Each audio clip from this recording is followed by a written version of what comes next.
তাড়াতাড়ি তোল। পৃথিবীতে এত জায়গা থাকতে আমাদের কাছে আসতে হয়েছে। কি রে আজিজ, বক্স তুলছি কেন? পিকনিক করবি না নাকি? পিকনিক করবো কি রে? ওই দেখেন দেখেন। মেয়েদেরকে কম চলে ভাবা।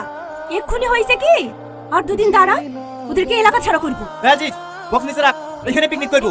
না না স্যার, আমরা এখানে পিকনিক করতে পারবো না। ওদের মুখ দেখলে ঘৃণা লাগছে। হ্যাঁ, কদিন আগে যে চার বুক দেয়ালি ছটফট করছিলি, আর এখন ঘৃণা লাগছে? ওই ছোট বলে লেগে কত কোটা দিয়ে বলতে নি? ওটা ছোট ভুল। তোরা ছোট্ট বলে লেগে পুরুষ জাতি ভঙ্গ হয়ে গেছে। লেলে তোরা ঝামেলা করিস নি, বক্স নামা। এ সালমা, বালিটা লে, পানি লেসে ভাতে চাপে দি। এই সালমা।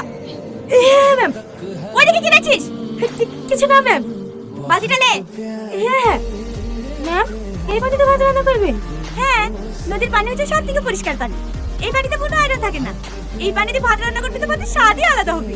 মাদেরকে শুনতে বল, খালে কি পানি ভরে নিতে। বেশি বেলা হলে আবার নদীর পানি গরম হয়ে যায়।